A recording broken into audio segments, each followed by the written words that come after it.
हमारे राष्ट्रीय अध्यक्ष जी ने भी कहा है कि हम लोग निजी क्षेत्र में आरक्षण के समर्थन में है, लेकिन इसका कतई मतलब ये नहीं है कि हम लोग सामान्य वर्ग से जो आने वाले युवा हैं, जो उनके रोजगार का जो अवसर है, उसका भी हम साथ में संरक्षण करेंगे। बहुत जरूरी है साथियों, इस बात को ये बताने के लिए, ये जातीय जनगणना जो है वो जोड़ने के लिए है। जो बाकी लोग प्रचारित कर रहे हैं, जो आज क्रेडिट लेने का काम कर रहे हैं, वो कहीं से वो इस क्रेडिट के लायक नहीं है। नालंदा के बिहार शरीफ स्टेडियम से एक बहुजन भीम संवाद समागम हम लोग शुरू करने जा रहे हैं, जहां पर बहुजन समाज को लेकर के जो संवाद होगा, उनका समर्पण होगा, उनका समर्थन होगा, उसको उस माध्यम से हम लोग बिहार में, जिसका आगाज हम लोग नालंदा के बिहार शरीफ स्टेडियम से शुरू करेंगे। देखिए, आजादी के बाद पहली बार देश में जातीय जनगणना होने जा रही है, जिसमें दलित समाज की, बहुजन समाज की क्या संख्या है, उनका क्या आंकड़ा है, ये सही तरीके से जाना जाए, ताकि उनके लिए जो योजनाएं बनती हैं, उनके लिए जो बजट में राशि की आवंटन की जाती है, उसको किस तरह प्रभावी तरीके से किया जाए, ताकि जो भी लोग अभी समाज के मुख्य धारा में जुड़ने से पीछे रह गए हैं, उनको मुख्य धारा में विकसित भारत का जो सपना है, उसमें कैसे जल्द से जल्द जोड़ा जाए, इसको लेकर के हमारे राष्ट्रीय अध्यक्ष चिराग पासवान जी ने, उससे पहले हमारी पार्टी के संस्थापक स्वर्गीय रामविलास पासवान जी ने जातीय जनगणना को लेकर के सदन में आवाज उठाई थी। माननीय मुख्यमंत्री नीतीश कुमार जी ने पार्लियामेंट में, संसद के सदन में आवाज उठाई थी। केंद्रीय मंत्री जीतन राम मांझी जी ने भी इसको लेकर के आवाज उठाई थी। उन्हीं के प्रयासों को आगे लेकर के चलते हुए हमारी पार्टी के राष्ट्रीय अध्यक्ष और केंद्रीय मंत्री चिराग पासवान जी ने भी लगातार इस मांग को पुरजोर तरीके से उठाया है, और उन्हीं के इन प्रयासों को आगे ले जाते हुए माननीय प्रधानमंत्री श्री नरेंद्र मोदी जी ने उनको, चिराग पासवान जी के प्रयासों को जो उन्होंने एक दिशा देने की कोशिश की है, इसको जो कैबिनेट कमेटी में स्वीकार किया गया है, इसके लिए माननीय प्रधानमंत्री नरेंद्र मोदी जी और हमारी पार्टी के केंद्रीय मंत्री चिराग पासवान जी, माननीय मुख्यमंत्री नीतीश कुमार जी, जीतन राम मांझी जी का हम लोग बहुत आभार, बहुत उनका स्वागत करते हैं। साथियों, संविधान की आत्मा ये रचयिता रहे हैं डॉक्टर भीमराव अंबेडकर, और उनकी द्वारा जो निर्मित संविधान है, उसकी रक्षा बहुजन ही कर सकता है। आज के दिन में जो लोग संविधान को पॉकेट बुक बना करके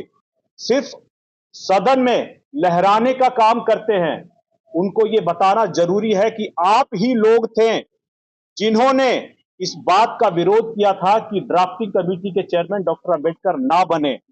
आपने उनको चुनाव जीतने नहीं दिया, आपने उनकी तस्वीर को, तैलचित्र को सदन में नहीं लगने दिया। आपने उन्हीं के द्वारा रचित संविधान से दो दो प्रधानमंत्री बनते हैं आपके परिवार से, लेकिन तब भी आपने संविधान रचिता को भारत रत्न देने का आपने काम नहीं किया। और आपके ही परनाना पूर्व प्रधानमंत्री जवाहरलाल नेहरू चिट्ठी लिखा करते थे अपने मुख्यमंत्रियों को कि आरक्षण जो संविधान के द्वारा दी गई है, वो दूसरे दर्जे का नागरिक पैदा कर रहा है। आपके ही पिता ये कहते थे कि मैं उन बेवकूफों को नौकरी में आरक्षण नहीं लेने दूंगा, और आज आप संविधान को बचाने का ढोंग करते हैं, उसको संरक्षण देने का जो नाटक करते हैं, उसका पर्दाफाश इस जातीय जनगणना के केंद्रीय कमेटी के फैसले से हुआ है। क्योंकि जब 1931 में जातीय जनगणना पहली बार की गई थी, वो बांटने के लिए की गई थी, वो बांटने का टूल किट था। अब जो जातीय जनगणना होगी, वो जोड़ने का टूल किट है, वो जोड़ने का प्रयास है, जिसके लिए हमारे नेता और प्रधानमंत्री जी का बहुत बहुत आभार है। संविधान कोई उसका संरक्षण कर सकता है तो वो बहुजन समाज के लोग ही कर सकते हैं। बाकी जो दिखावे के लिए पॉकेट बुक बना करके घूम रहे हैं, वो लोग सिर्फ आपको दिखाएंगे और दिखाने के बाद आपको वोट बैंक बना करके फिर से सत्ता में आएंगे, लेकिन करेंगे कुछ नहीं, क्योंकि सत्ता में 54 साल रहने के बाद भी कांग्रेस ने कभी, लंबे समय तक सत्ता में रहने के बाद भी कभी उन्होंने जातीय जनगणना कभी पहले नहीं कराई थी। साथियों, इसी तर्ज पे ये कहना चाहेंगे कि इस जातीय जनगणना से जो संख्या निकल करके आएगी, उसी आधार पर जिसकी होगी जितनी हिस्सेदारी व भागीदारी, उसको मिलेगी उतनी हिस्सेदारी। ये तय होगा, इसका एक अपना प्रक्रिया है। और इसी के तहत अभी जो पीछे हमारे राष्ट्रीय अध्यक्ष जी ने भी कहा है कि हम लोग निजी क्षेत्र में आरक्षण के समर्थन में हैं, लेकिन इसका कतई मतलब ये नहीं है कि हम लोग सामान्य वर्ग से जो आने वाले युवा हैं, जो उनके रोजगार का जो अवसर है, उसका भी हम साथ में संरक्षण करेंगे। बहुत जरूरी है साथियों, इस बात को ये बताने के लिए, ये जातीय जनगणना जो है वो जोड़ने के लिए है। जो बाकी लोग प्रचारित कर रहे हैं, जो आज क्रेडिट लेने का काम कर रहे हैं, वो कहीं से वो इस क्रेडिट के लायक नहीं है। जो असली जिन लोगों ने इसके लिए सही तरीके से केंद्रीय मंत्रिमंडल में रहते हुए प्रयास किया है, ये उनको क्रेडिट जाता है।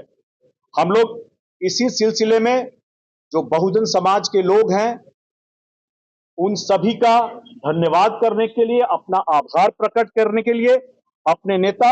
चिराग पासवान जी का चंदन वंदन और अभिनंदन करने के लिए आने वाले समय में लगभग 18 मई से नालंदा के बिहार शरीफ स्टेडियम से एक बहुजन भीम संवाद समागम हम लोग शुरू करने जा रहे हैं, जहां पर बहुजन समाज को लेकर के जो संवाद होगा, उनका समर्पण होगा, उनका समर्थन होगा, उसको उस माध्यम से हम लोग बिहार में, जिसका आगाज हम लोग नालंदा के बिहार शरीफ स्टेडियम से शुरू करेंगे, वहां से शुरू करके हम लोग बिहार में हर जगह ले जाकर के इसको प्रचारित करने का काम करेंगे।